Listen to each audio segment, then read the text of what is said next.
Salam sejahtera bagi kita sekalian. Jemaat yang terkasih, ada satu lagu rohani yang sering kita nyanyikan. Kira-kira refrennya berbunyi seperti ini.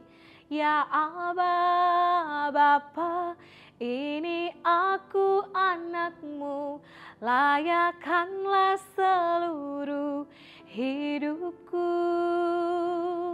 Ya Aba, Bapa, ini aku anakmu, pakailah sesuai dengan rencanamu.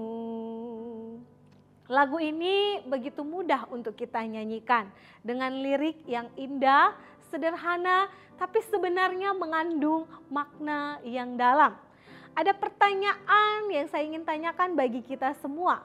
Ketika kita menyanyikan lagu ini, benarkah kita sudah betul-betul menjadi anak yang sah di hadapan Allah?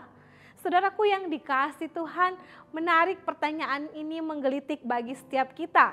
Karena dengan mudah ketika kita juga berdoa, kita berkata, Bapa di dalam surga, Bapa sorgawi. Tapi sebenarnya kalau kita mau jujur dalam kehidupan kerohanian kita, betulkah kita sudah menjadi anak yang sah, yang betul-betul mau hidup melakukan kehendak Tuhan?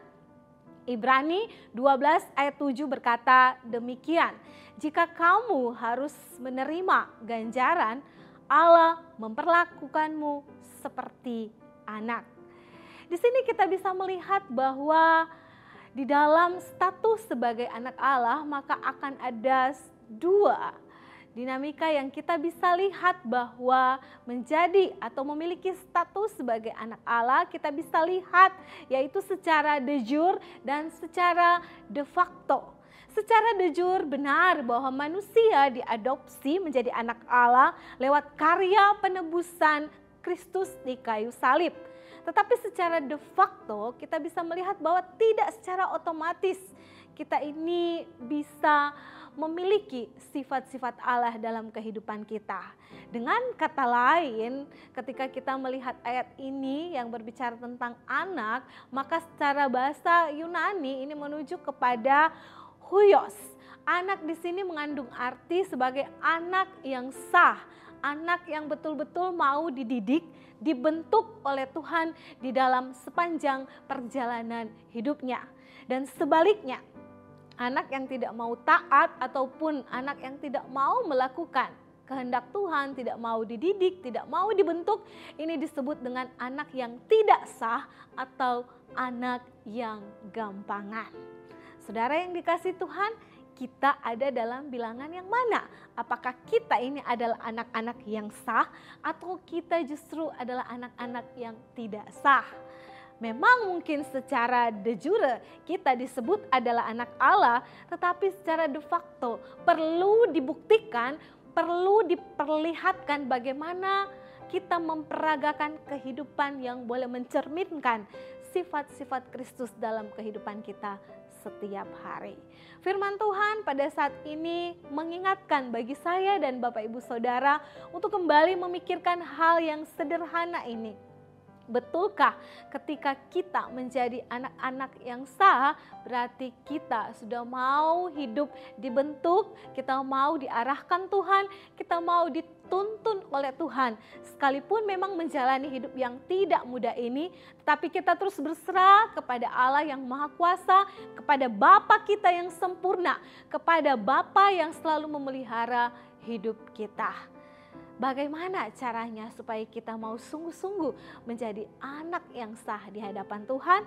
Mau tidak mau, suka atau tidak suka, kita harus hidup di dalam kekudusan. Hidup dalam kekudusan memang adalah satu tuntutan yang berat, tetapi ini menjadi keniscayaan bagi setiap kita anak Allah.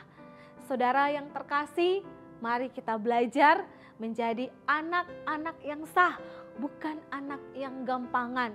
Kita mau berjuang membenahi kembali kehidupan rohani kita.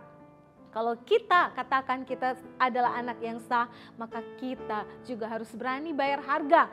Kita harus mengatur ulang, meriset kembali hidup kita. Roadmap kita harus jelas. Kita harus mulai untuk membiasakan diri bagaimana memiliki kerinduan untuk bersaat teduh, untuk berdoa khusus, dan juga untuk boleh membagikan kesaksian kepada banyak orang. Biarlah firman Tuhan pada saat ini menolong setiap kita untuk boleh kita mengejar kekudusan dalam hidup kita. Karena seperti John Calvin pernah berkata bahwa hidup kudus itu bukanlah hidup tanpa dosa, tetapi hidup yang memiliki kepekaan terhadap dosa sekecil apapun. Dengan demikian, kita akan disebut anak-anak Allah yang sah, yang mau hidup berpadanan dengan Injil kasih Tuhan. Tuhan menolong setiap kita. Amin.